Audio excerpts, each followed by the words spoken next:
Hello, welcome back to the channel. It's another day, it's another video, and it's another week. Happy Monday, hope you had a good weekend. I'm back today in my video. This time I'm ranking the Premier League number 7s. We're eventually going to work our way through the whole squad number list, I'm sure, but number 7s, this is a good one.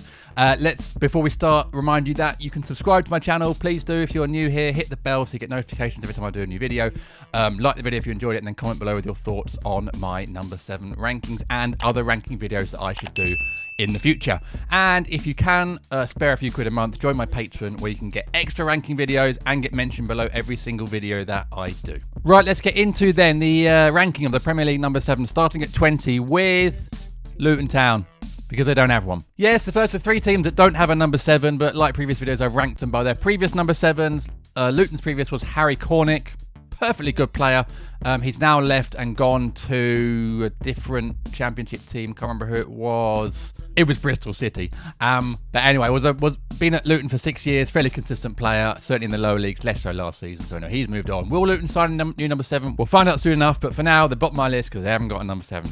Into 19th, and we've got West Ham, who also don't have a number 7. It was Scamacca last season. He's taken Paqueta's old number, number 11, and Paqueta's gone to number 10. I think I got that right. Although people think Scamacca's going to probably leave. Anyway, the number 7 is now available at West Ham. They always love a late run in the transfer market, so maybe it'll be filled by the time the season starts. But for now, no number 7. But because Scamacca, I'd say, is better than Harry Cornick, West Ham fans might disagree, they're 19th in my list. And at 18th, it's the final team that don't have a number 7. It's Chelsea. Last season, it was N'Golo Kante. Obviously, he's joined all the other 400 players that have gone to Saudi.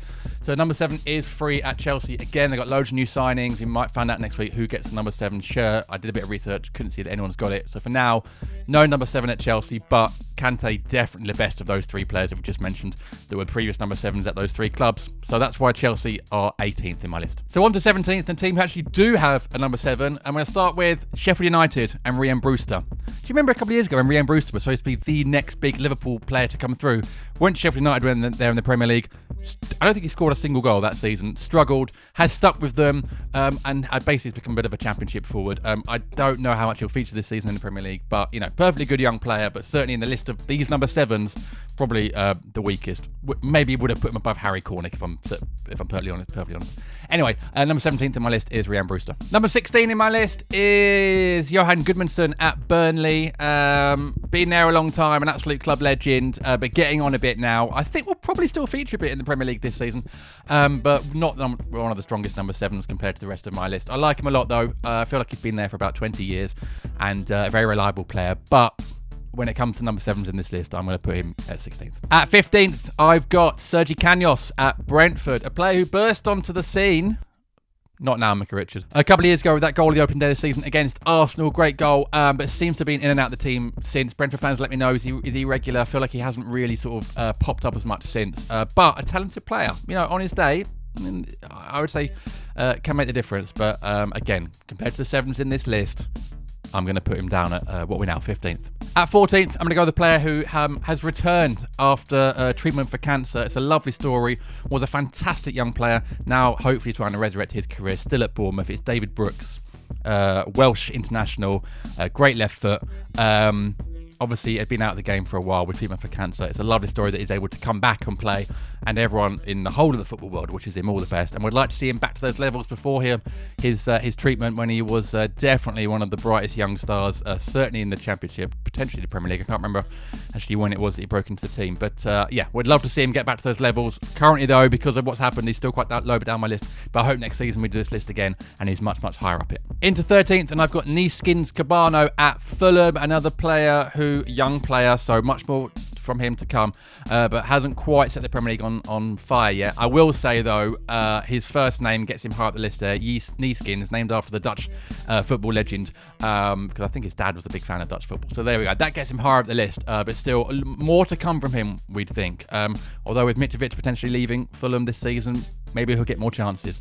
But yeah, for me, Cabano is 13th in my list. Into 12th, and I've got Neco Williams at Fulham, a player who I'm not quite... Is he a right back? Is he a right wing back? Is he a right mid? We don't know. He's number 7, so maybe he thinks he's a right mid.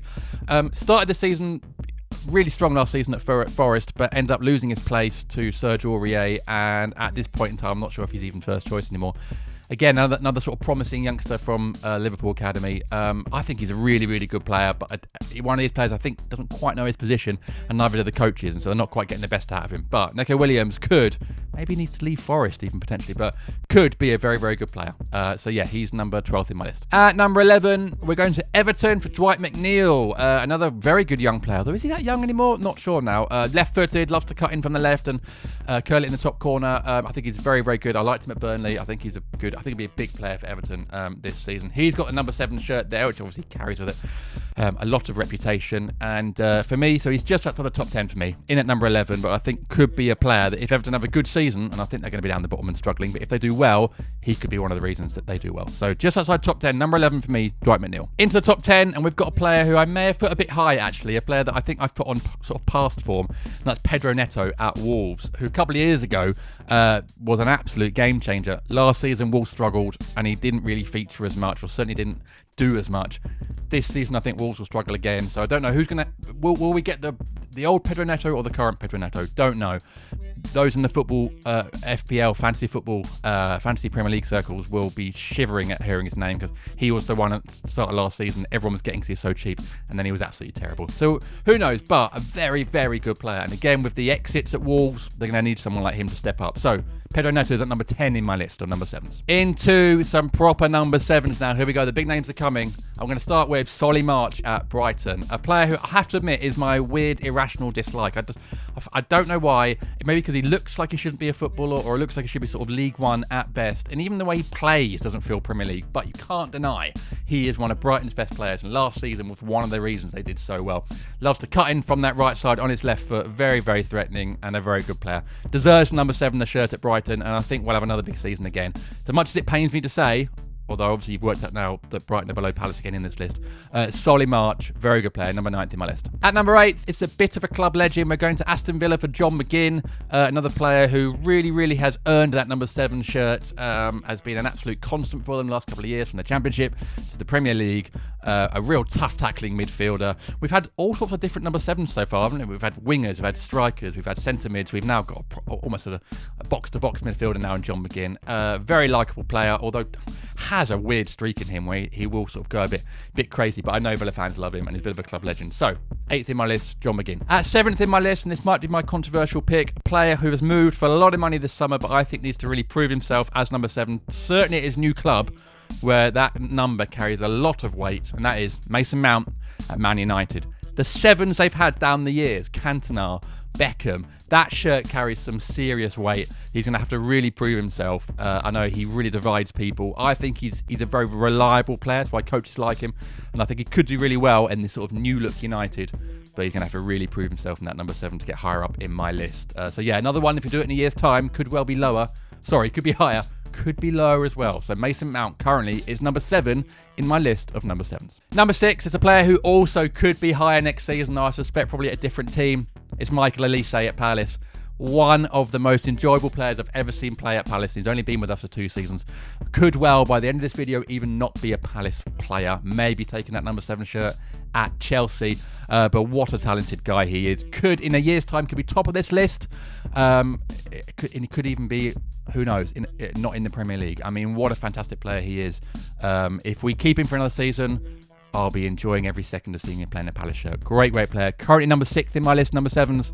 I think next year could be higher. At number 5, a player who probably was up for the top spot maybe a couple of years ago, but last season actually didn't play in the Premier League, is back currently, so I have to include him. It's João Cancelo at Man City. I nearly put him below Elise, to be honest, because he played obviously most of last season at Bayern Munich, but he is back. I think he'll probably leave again, and because of his pedigree and what he's done in the Premier League, I had to put him slightly higher than Elise. Elise's still quite raw and got to prove himself, but you know, if Cancelo leaves in the next 7 days, Elise would obviously go higher in my list. But Cancelo, what a player on his day. You know, before last season, the seasons before that, he was absolutely fantastic. What a talented player, and then reinvented the fullback role really on his own. But yeah, we'll see what happens to him in the coming weeks. But currently, he's number 5th in my list. At number 4, a player who, again, a couple of years ago, I think people would never expect to be in this list. It's Joe Linton at Newcastle. Completely reinvented himself with the help of Eddie Howe and that position switch into midfield. Absolute cult hero at Newcastle now. One of the reasons they've done so well last season. Will be another big player for them again this season. Completely owns that number 7 shirt. He's made it his own, and a very, very likeable player to watch. I like him a lot. So, number 4 in my list, Joe Linton at Newcastle. 3 big players to go now. At number 3 in my list, I've got Luis Diaz at Liverpool. Needs to probably prove, again, some big names have played in that number 7 shirt at Liverpool. Needs to probably prove himself a bit. Struggled with injury last season, but before that was in fantastic form. And if he gets back to that form again, could be a very, very threatening player for Liverpool this season. So, again, maybe even potentially below Cancelo, given the pedigree of Cancelo in this list. But I think Luis Diaz is absolutely fantastic. Can't wait to see him back again in a Liverpool shirt, apart from when he's playing Palace, obviously. So he's number 3 in my list. Which leaves 2 big players from 2 teams in North London who are rivals. Have you worked it out yet? You're going to work it out now, because in number 2, I'm going to go for Heung-min Son. Potentially controversial, and again, before last season, may have been in top spot, but really struggled last year, as Spurs did in general, and struggled to recapture the form in the previous 2 years. Before that, he's been one of the best players in the Premier League. Still is, and I'd like to see him get back to that form this season, but because of last season's struggle, I've knocked him down a peg. Not that I did this list last year, but if I did, probably would have been top. He's now down to 2nd, which means top is, of course, Bukayo Saka. Arguably my favourite player in the Premier League that isn't a Palace player. What a player. What a match winner. Still only young, 22, I think. What a nice kid. He's got everything in his locker. Could be an England legend for years to come. I think he's going to have another really big season. Has been brilliant in pre-season already. I think he's the best number 7 in the Premier League. And I think, again, he's made that number 7 shirt his own. Arsenal fans love him. England fans love him. Most fans who aren't Arsenal fans love him, apart from when he's playing against them. So, yeah, Bukayo Saka, who I'm absolutely delighted to say. And in fact, up here somewhere, you can't see it, it's off camera, I've got a Bukayo Saka frame riding on his unicorn, of course. He's number 1 in my list of number 7s. Well, there you go. That's my list of number 7s. Let me know. Comment below. Did you like it? Was I right? Was I wrong? Other lists I should do? Let me know, and I'll try and do one a day. Really enjoying doing them. Thanks to all my new subscribers. Thanks to the people that are sticking around. Thanks to my patrons mentioned below. Become a patron for a couple of £2 a month. Get extra ranking videos and get mentioned below every single video. And don't forget to like the video, of course, and subscribe if you're new here. Thanks very much. Great to be back. The week's off to a banger. I'm back very soon. Well, tomorrow probably with another ranking video. Until then, take care. Goodbye.